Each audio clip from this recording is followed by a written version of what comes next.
प्रातः स्मरणीय अनंत श्री विभूषित परमाराध्य संत सद्गुरु महाराज के पावन श्री चरणों में कोटि कोटि सह नमन। परम आदरणीय गुरुजन, धर्म प्रेमी सज्जनों, भक्तिमती माताओं एवं बहनों, प्रातःकालीन वेला में सत्संग में पाठ के क्रम में हम लोगों ने उपनिषद मंत्र को सुना, संतवाणी को, गुरुवाणी को सुना। भगवान राम और हनुमान जी महाराज के बीच ये अद्भुत संवाद हुआ।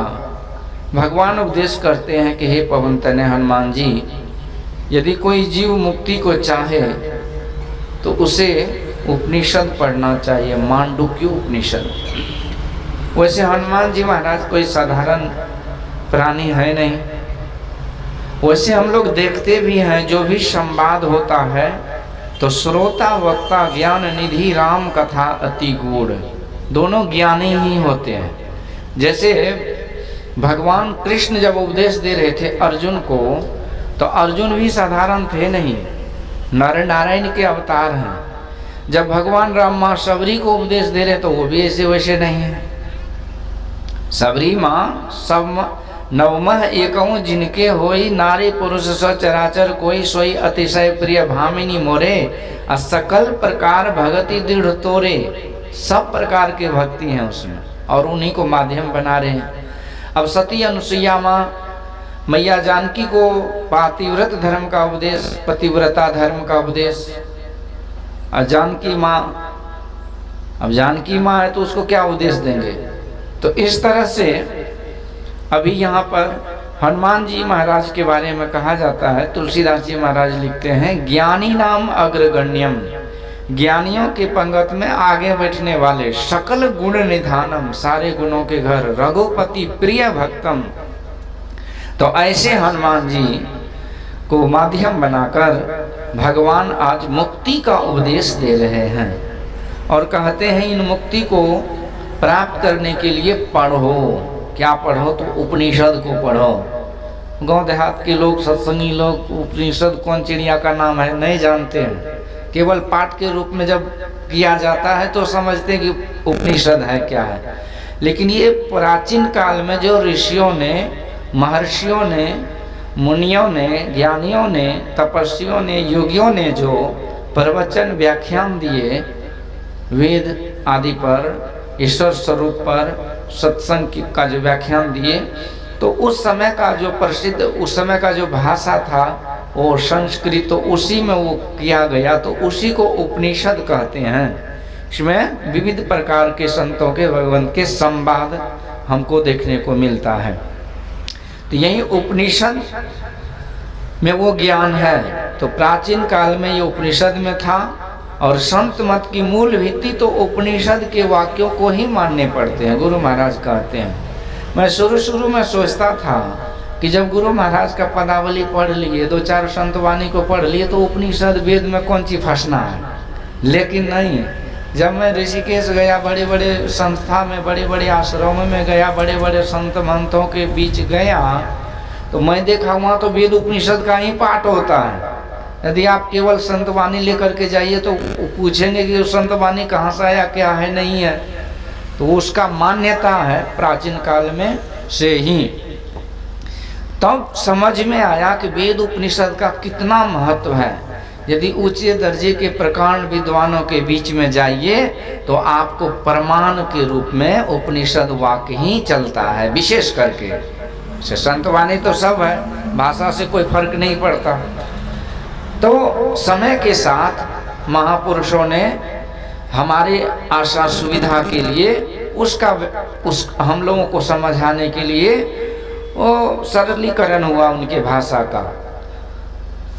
इसलिए गुरु महाराज का जो भी प्रवचन है उपनिषद की, वेद की ही व्याख्या है। लेकिन आज उपनिषद वेद को लोगों को समझना मुश्किल है क्योंकि सारा अंग्रेजी मीडियम हो चुका है।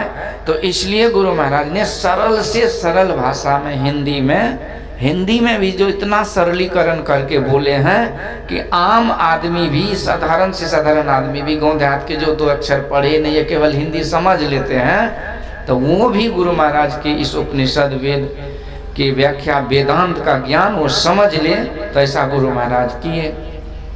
तो गुरु महाराज ये सत्संग योग को में उपनिषद को रखे हैं, 52 उपनिषद हैं, तो वही आज हम लोग को सुनने को मिल रहा है।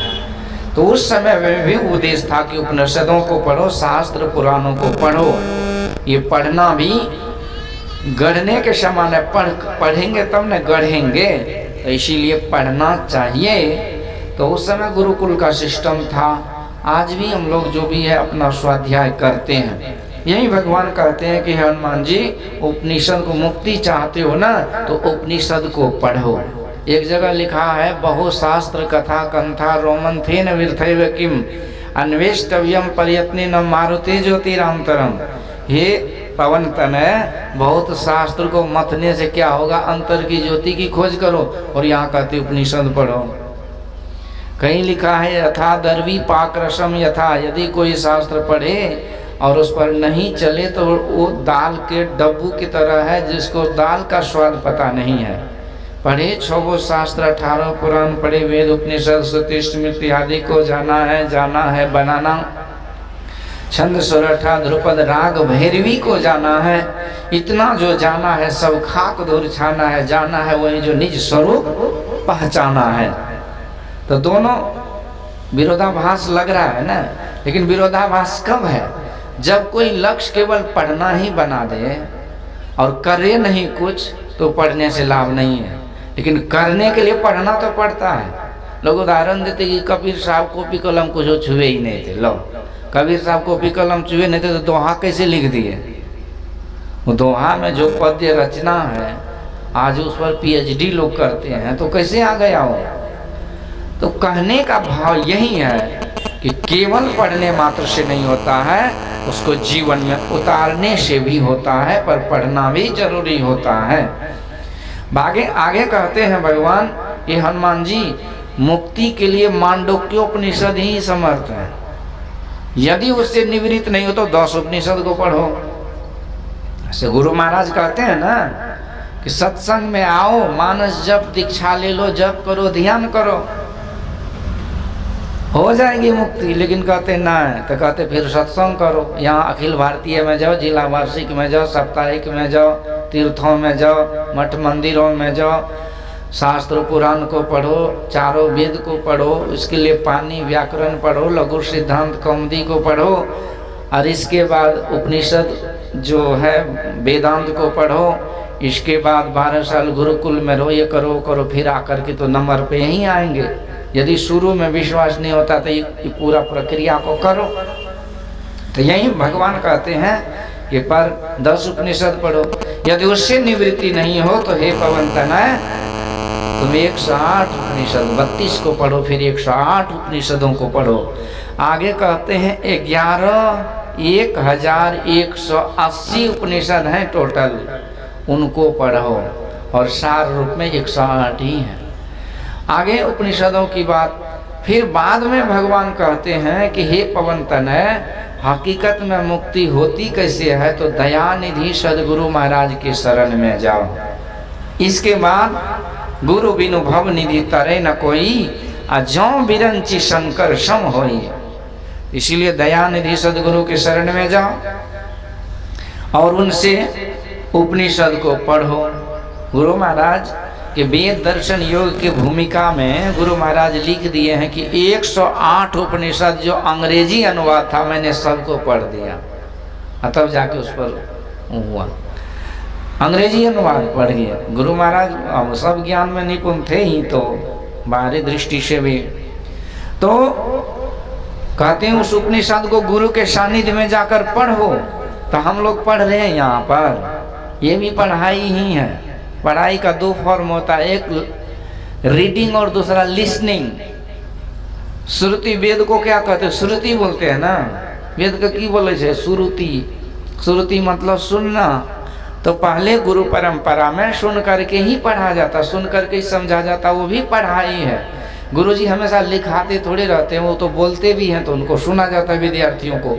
यही वेद शास्त्र उपनिषद का जो व्याख्यान सत्संग में होता है, और उसको जो सत्संग के माध्यम से सुनते हैं, तो वो भी पढ़ाई ही है। यही गुरु कहते हैं भगवान कि तुम गुरु के सानिध्य में जाकर के 108 उपनिषदों को पढ़ो, यानी सत्संग को सुनो, सत्संग की वार्ता को, और इसके बाद श्रवण मनन निधिध्यासन को करो, मतलब उसको सुनो समझो और उस पर करो, और इस तरह से प्रारब्ध कर्म नष्ट हो जाएंगे और स्थूल सूक्ष्म कारण ये तीनों देह नष्ट हो जाएंगे, और इसी को विदेह मुक्ति कहते हैं। तो इससे ये विदित होता है कि सबों को चाहिए कि कैवल्य मात्र के ज्ञान से कैवल्य आत्मा के ज्ञान मात्र से ही कैवल्य मुक्ति साधित होती है। इस तरह का पाठ हम लोगों ने सुना। यही मुक्ति के लिए मूल रूप से सत्संग करना होता है, और मुक्ति और भक्ति ये दोनों दो चीज नहीं है। जिमित हल बिनु जल रही न सकाही, कोटि भांति को करे उपाई, तथा मोक्ष सुख सुनु खगराई, रही न सकई हरि भक्ति बिहाई। मोक्ष और मुक्ति दो शब्द नहीं है, दोनों एक ही है। अब गॉड, लॉर्ड, भगवान, खैर अंग्रेजी का शब्द कोई उपयुक्त है नहीं, प्रॉपर शब्द अर्थ लिटरल नहीं है, परंतु कई पर्यायवाची शब्द होते हैं ना, जैसे जल कहते हैं, नीर कहते हैं, तो कहने के लिए दो है लेकिन बात तो एक ही है ना। इसी तरह मुक्ति कहिए उसी को मोक्ष कहते हैं, उसी को निर्वाण कहते हैं, परम निर्वाण। और ये मुक्ति और भक्ति दोनों दो चीज कहने के लिए है, पर चीज एक ही है। जब तक किसी को मुक्ति नहीं मिलेगी तब तक उसकी भक्ति कहाँ से होगी, और जब तक वो भक्ति नहीं करेंगे तो मुक्ति कहाँ से होगी। मुक्ति का अर्थ होता है छुटकारा, और छूटने के बाद ही जुटते हैं। वियोग के बाद योग होता है, और योग के बाद ही वियोग होता है। तो मुक्ति का अर्थ होता है छुटकारा, और भक्ति का अर्थ होता है जुड़ना, एक हो जाना, समाधि सम हो जाना। तो विद्यते हृदय ग्रंथि छिद्यन्ते सर्व संशया, क्षीयन्ते चास्य कर्माणि तस्मिन् दृष्टे परावरे। उस परे से परे परम तत्व परमात्मा को दृष्टि मतलब देखने के साथ ही, उसके दर्शन करने के साथ ही कर्म बंधन विद्यते हृदय ग्रंथि, हृदय की ग्रंथि का भेदन हो जाता है। तो जड़ चेतन की ग्रंथि पड़ गई, यद्यपि मृषा छूटत कठिनाई। ये दो प्रकार की ग्रंथि है ना, बंधन है ना, चेतन और जड़ का बंधन। जड़ का बंधन तो सुन ही रहे थे ना, कहते हमारा बेटा को सबसे बेसी जमीन है, और फिर भगवान से कहते कि एक हाथ जमीन दे दो। ये परिवार का बंधन है, संसार का बंधन, ये जड़ बंधन है। पहला बंधन, दूसरा बंधन, बेटा पोता नहीं, इतना दिन बंधन नहीं पर बंधन बांधे जा रहे हैं। भागवत महापुराण में लिखा है, ऐसे आदमी जो जीवन भर घर गृहस्थी के भार को ढोते रहते ना, उसे देख करके गधा को बड़ी हंसी आती है।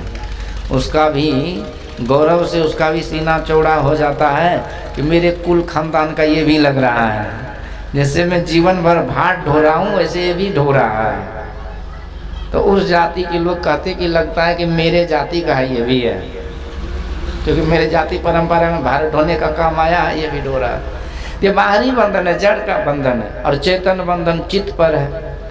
ये दो प्रकार के बंधन है। तो मोटे बंधन जगत के गुरु भक्ति से काट, अझीने बंधन चित्त के कटे नाम प्रताप। गुरु महाराज से किसी ने पूछा कि ईश्वर दर्शन किसे कहते हैं, how can we understand the visualisation of God. भगवान के दर्शन को मैं कैसे समझूं, कैसे दर्शन होता है, किसे कहते हैं दर्शन। तो गुरु महाराज कहते हैं, जब चेतन आत्मा शरीर इंद्रियों का संग छोड़ करके उस अवस्था में चेतन आत्मा को जो पहचान में आवे, उसे ही ईश्वर दर्शन कहते हैं। श्री सद्गुरु 100 बात की एक बात, क्योंकि सारा कमाल तो दर्शन में ही है। भगवान कहते दर्शन मुख होई जीव मोहि जबहि, अकोटि जन्म अगनासो तबहि। भगवान कहते जो जीव मेरे शरण में आ जाता है मैं उसे अभय कर देता हूँ। भगवान कहते हैं, हे अर्जुन, सब धर्मों को छोड़कर तू मेरे शरण में आ जा। भगवान के पास जाने के लिए ये सब चीज को छोड़ना पड़ता है, शरीर इंद्रियों से अलग होना पड़ता है। घूंघट का पट खोल रे तो को पीव मिलेंगे, घट घट में वह साई रमता, कटुक वचन मत बोल रे तो को पीव मिलेंगे। तो ये सब छोड़ना पड़ेगा, इसी का नाम न है मुक्ति। ये सब हटेगा तो मुक्त हो गए ना, निवृत्त हो गए। भागवत महापुराण में चीर हरण का प्रसंग है, लेकिन हमारे भगवान को, हमारे शास्त्र पुराण को, हमारे कथा प्रसंग को, हमारे सनातन धर्म को बदनाम करने का कितना षड्यंत्र आज से थोड़ी चल रहा है।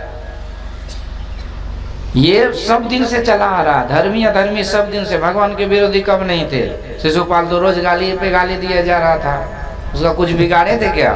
इन गाली पड़ रही थी ना, भगवान सह रहे थे। बाद में एक बात अलग है कि उसका गर्दन भी उड़ा, लेकिन 100 गाली सहना पड़ता था। 100 से ऊपर, नाक से ऊपर पानी गया तब कुछ हुआ। इसके बाद उसी समय पौंड्रक था, पौंड्रक बोला हम ही भगवान है। लो, अभी नकली सब कुछ नौटंकी बना लिया था, असली नकली सब दिन से। काशी राज उसका चमचा था, प्रचारक। बिना प्रचारक का बाबा थोड़ी हाईलाइट होते हैं। हम लोग का प्रचार ही ज़्यादा नहीं, इसीलिए हाईलाइट नहीं है। पर हाईलाइट है, यूट्यूब में 30,000 लोग जुड़ा हुआ है, धीरे धीरे होता है। तो प्रचारक झूठे का प्रचार करने लगा, वासुदेव पौंड्रक भगवान की जय, ऐसे खूब। अब एक दिन दूत भेज दिया द्वारिकापुरी, द्वारिकापुरी में सुधर्मा सभा में दूत जाके पढ़ रहा चिट्ठी कि सुनो जी, कृष्ण जी आप जो है ना नकली भगवान हो, असली भगवान तो मेरा भगवान है जो अभी प्रकट हुआ है। अब वहाँ उद्धव जी खूब हंस रहे हैं, कहते प्रभु भगवान आप तो नकली हो, असली तो अब प्रकट हुआ। भगवान भी हंस रहे हैं। तो कहते दूत से भैया तो बोलो तो हम क्या करें? तो दूत तो बोला कि मेरे मालिक का आदेश है कि तू द्वारिका छोड़ के भाग जाओ, हमारे भगवान आके भी राजेंगे। क्योंकि जो गद्दी है वहाँ बैठेंगे तब ना लोग मानेंगे। और जैसे कुप्पा घाट में आचार्य की गद्दी है, वहाँ आचार्य श्री बैठे तो आचार्य मान्य है उसका, वहाँ जो बैठेंगे वो आचार्य माने जाएंगे। अखिल भारतीय में जो बैठेंगे वो वक्ता माने जाएंगे। जिला वार्षिक में जो बैठेंगे वो ज्ञानी ध्यानी माने जाएंगे। यही होता है। तो जगह के कुर्सी का भी महत्व है। तो कहने का विषय ये है कि भगवान कहते सुनो जी, ऐसा करो कि तुम अपने मालिक को बोलना कि वो यहाँ आने का कष्ट नहीं करे, मैं ही उसके पास कल दर्शन करने जाऊंगा। अब वो दूत चला गया पौंड्रक के पास, बोला कि सुनो, वो द्वारिकाधीश बोले हैं कि वहीं आज आ रहे हैं यहाँ पर कल। अभी पौंड्रक घबराया कि भाई वो आएगा तो बड़ा गड़बड़ होगा। तो काशीराज को बोला क्यों रे काशीराज, तू तो हमको फंसा दिया, झूठे का भगवान बना दिया, अब वही कल आ रहा है यहाँ, तो हम कहाँ जाएंगे? काशीराज बोला जब भगवान बनोगे तो कुछ तो रिस्क को भर करना पड़ेगा ना, फ्री में थोड़ी भगवान बना जाता है, मेहनत करना पड़ता है। अब अगले दिन भगवान गरुड़ पर सवार होकर के आए। तो काशीराज बोला तू भी चमत्कार दिखा। तो ये भी रिमोट कंट्रोल हाथ में था, दबाया, इसका भी घिरनी चलने लगा, इसका भी गरुड़ उड़ने लगा। भगवान देख देख के खूब मुस्कुराए और बाद में अपना सुदर्शन चला के उसका उद्धार कर दिए। श्री सदगुरु। नकली असली सब दिन से तो ये बदनामी है। भगवान 9-10 साल की उम्र में, 9 वर्ष की उम्र में ही चीरहरण लीला किए। उस समय में बच्चे को होश भी नहीं रहता है। यदि व्यवहारिक दृष्टि से देखें और यदि तात्विक दृष्टि से देखें तो भगवान तो कहते ही हैं कि अर्जुन तुम आत्मा हो, आत्मा अजर है, अमर है, अविनाशी है। और जैसे गीता में लिखा है ना, आपको भागवत महापुराण को समझना है तो भगवत गीता को पढ़ना पड़ता है। वसांस जीर्णानि यथा विहाय नवानि गृह्णाति नरो पराणि तथा शरीरानि विहाय जीर्णानि अन्यानि संयाति नवानि देहे। हे अर्जुन, जैसे पुराने वस्त्रों को त्याग कर लोग नए वस्त्र धारण करते हैं, उसी तरह ये जीवात्मा पुराने शरीरों को त्याग कर नए नए नित्य नूतन शरीर धारण करते रहते हैं। जब भगवान ही शरीर को कपड़ा माने तो भगवान चोरी कौन सी का किया है? कपड़े का ना। तो गोपियों के गोपी भाव तो आत्मा हुआ ना। यदि हम अपना परिचय देते हैं तो हम कौन है? शरीर है का आत्मा? अरे शरीर तो कुछ दिन के बाद खत्म हो जाएगा। दादा ना शरीर थे कि आत्मा थे? यदि हम करें वो शरीर थे तो शरीर जल के खाक हो गया, फिर भोज भात श्राद्ध बरकी क्यों करते हैं? तो आत्मा ही थे, तो हम आत्मा हैं, आत्मा ही हमारा परिचय है। तो इसलिए विदेशी लोग कहते हैं soul has got the body. भारतीय संस्कृति, भारतीय दर्शन कहता है कि soul has got the body, विदेशी दर्शन कहता है कि body has got the soul. यानी कि हम लोग कहते हैं कि हम आत्मा को शरीर है, और विदेशी लोग कहते हैं कि शरीर को आत्मा है। तो शरीर जड़ है तो जड़ को आत्मा कहाँ से होगा? चैतन्य के पास जड़ है। तो इसलिए भगवान का चीर हरण का भाव यही है कि जब ईश्वर परमात्मा की कृपा होती है और हम जब भक्ति करते हैं तो हमारा आवरण हट जाता है। ये शरीर इंद्रियां का जो आवरण है ये हटता है।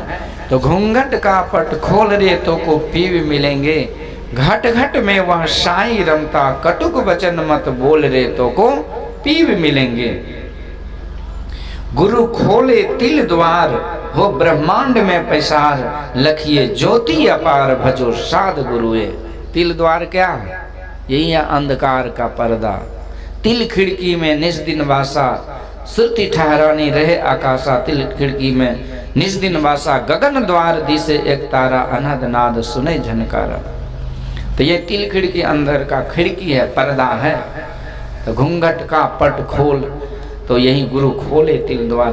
तो कहने का विषय ये है कि जब तक इस आत्मा के ऊपर से बंधन रहेंगे तब तक ये मुक्ति दशा में नहीं आएंगे। जब तक मुक्ति दशा में नहीं आएंगे तो ईश्वर का साक्षात्कार नहीं होगा। तो ईश्वर के साक्षात्कार करने के लिए ही जो भक्ति करते हैं, और भक्ति करने के साधन को ही मुक्ति करने के साधन कहे जाते हैं। तो इस तरह से मुक्ति के लिए उपाय तो बहुत करते, जैसे सुनते हैं हम लोग सत्संग में, एक आदमी बोलते हैं कि मरने के बाद ये छुट्टी छूटेगा, फलना आदमी मुक्त हो गया, फलना आदमी स्वर्गवासी हो गया। मतलब स्वर्ग से फोन किया था उसको, हम स्वर्ग पहुंच गए। जीवन भर खुरफाती का काम किया, दूसरे का लुटने में कुटने में लगा रहा, आज स्वर्ग पहुंच गया। स्वर्ग जाते हैं तो इसलिए वो कहाँ जाते हूँ तो उसका कर्म डिसाइड करता है। तो वो मुक्ति नहीं होती है, मरने के बाद तो कर्मों के अनुसार जहाँ जाना होता है जाता है। लेकिन लोग कहते मुक्त हो गए, लोग मुक्त हो गए। एक निमंत्रण कार्ड पर लिखा रहता है कि हमारे पिता के परिनिर्वाण दिवस पर निमंत्रित हैं आप, परिनिर्वाण हो। तो ऐसे एक जगह लिखा था अखिल भारतीय भगत सम्मेलन। कुछ भगीरथ बाबा बोल रहे थे कि मैं पूछा कि अखिल भारतीय कौन सी है, तो बोला नहीं हमको पता नहीं, लेकिन सत्संग का जो देखे ना अखिल भारतीय, इसीलिए हम लोग भगत में जोड़ दिया अखिल भारतीय। तो मुक्ति करने के लिए लोग कहते हैं, पर मुक्ति का अर्थ है कि जब तक वो सच्चा मुक्ति, जो भगवान कहते हैं मुक्ति कई प्रकार के, 4 प्रकार के सायुज्य सामीप्य सारूप्य, पर ये सब मुक्ति कहने मात्र के मुक्ति है, हकीकत में ये मुक्ति नहीं है। कहने के लिए कथा में भी कहते हैं हम लोग, जो भागवत का प्रसिद्धि क्या है कि आदमी कोई मर जाते हैं तो कोई छोटे मोटे में मुक्ति के लिए सारा संपिंडन पंडित जी से करा देते हैं, पिंडदान हो गया मुक्ति हो गई। तो पिंडदान होगा तब न मुक्ति होगी। तो पिंड कौन सी होता है? वो जो कुटते हैं चौर का वही पिंड है। तो मान लिए तो हो गया। पिंड तो शरीर है ना, तो पिंड शरीर को कहते हैं। क्या हुआ बाजा को? पिंड शरीर को कहते हैं। शरीर को दान दे दीजिए ना, तो शरीर आपके हाथ में थोड़ी का दान दे देंगे, शरीर से आपको अलग होना पड़ेगा तब न शरीर आपका होगा। तेग बहादुर जी महाराज जब धर्म संस्कृति पर संकट आया तो अपने कृपान से, अपने हाथ से अपने सर को काट करके उस आताताई मुगलों के हाथ को दे दिया। लो मैंने सर दे दिया लेकिन सार नहीं दिया। तो शरीर उसके हाथ में था। दधीची बाबा ने शरीर का दान कर दिए। शरीर का दान कैसे किए? कोई किसी को शरीर दान करता है? जब आप शरीर से अलग होंगे तब न शरीर का दान करेंगे। मान लीजिए आपके किसी के शरीर पर कपड़ा नहीं है, आपके पास गमछी है, तो गमछी आपसे अलग है ना, तब न गमछी उठा के उसको दे देते हैं। तो इसी तरह शरीर से आप अलग होइएगा तब न शरीर से निकलिएगा, तब न कहिएगा शरीर ले लो। अजीत जी कैसे बोलिएगा शरीर ले लो? तो यही भाव है कि पिंड दान हम लोग कराते हैं। चलिए बाहरी दृष्टि से ठीक है, मन का भरम है, दूर होता है, पूजा पाठ कराते हैं, वैष्णव पंडित जी से कराना चाहिए। नहीं तो खा पी करके मछुआ कछुआ आया है, वो पूजा करेगा तो पितर को उद्धार होगा। एक जगह हम गए थे सत्संग में, कोई मर गया था, उम्र दराज होके मरा था, तो उसका बेटा भी उम्र दराज था, 50-60 साल का था। खूब बढ़िया से 3 दिन सत्संग हुआ और चौथे दिन हम जा रहे थे तो मैं क्या देखा कि स्वर सुहासिन कोई हिला ही नहीं, हम ही खाली हिल रहे, हम जा रहे हैं। मैं पूछा कि भाई स्वर सुहासिन को तो आजकल फुर्सत होता नहीं, बस आया राम गया राम होता, पर ये सब जमे क्यों हैं? एक आदमी बोला अभी भंडारा हुआ कहाँ है भोज? मैं बोला 3 दिन से तो भोजे चल रहा है। बोला नहीं, एक और भोज बाकी है। हम साइड से पता लगाए कि एक और कौन भोज बाकी है भाई? बोला अभी मछुआ कछुआ का भोज होगा। मैं भागा जी जान लेके वहां से गाड़ी पर। अगले दिन हमको फोन आया कि जजमान जो है ना, कर्ता जिसको बोलते हैं ना, कर्ता धरता, तो कर्ता ने उन 9 दिन से तरवा खाया था और 10वां दिन जो मछली खाया वो भी मुंह बाप दिया। लो फिर वो फोन करके किया कि आप सत्संग फेरो कर दीजिए। बोले ओ हमको और कोई फुर्सत नहीं है, तुम लोग मछली खा खा के मरते जाओ, हम सत्संग करते जाएंगे।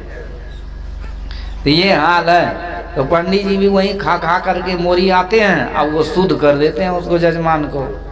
एक जगह ऐसे खगड़िया में आरती हो रही थी, अब नीचे दुर्गंधु मंजिला पर दे दिया सत्संग ताकि नीचे का गंध नहीं जाए। कितना होशियार है। तो आरती हो रही थी, मैं पूछा कि उधर दुर्गंधी, तो बोला बाबा आरती हो गया, जल्दी रास्ता नापिए, यहाँ पर पठियार वही बुआरी चलने वाला है। तो कोई मर जाते उसके नाम पर, कितने जीव जंतु को मार मार करके खाते हैं ना, उसकी मुक्ति ने इसकी मुक्ति, सब बंधन में ही पड़े रहते हैं, पड़े जाएंगे।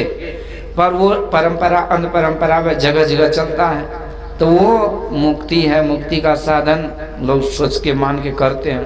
पर जो बुद्धिमान है तो वो पूजा पाठ के साथ साथ क्या करा लेते हैं कि सत्संग करा लेते हैं। किसी तरह सत्संग करेंगे तो ये पुण्य के प्रभाव से कुछ न कुछ उसको लाभ मिलेगा।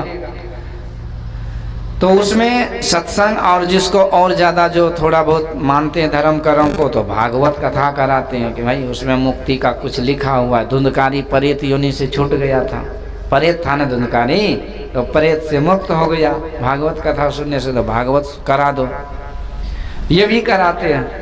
लेकिन धुंधकारी को मुक्ति मिली थी, ये बात सच है। लेकिन जब आप आध्यात्मिक ज्ञान पर जाइएगा, ये धुंधकारी है कौन चीज? ये हमारी धुंधली बुद्धि जो है ना, ये धुंधकारी है पाप कर्म। धुंधकारी जब कथा हो रहा था तो वहाँ आज भी जब हम लोग कथा करवाते हैं तो एक बांस रखा जाता है, 7 पौर वाला बांस, 7 गांठ वाला बांस।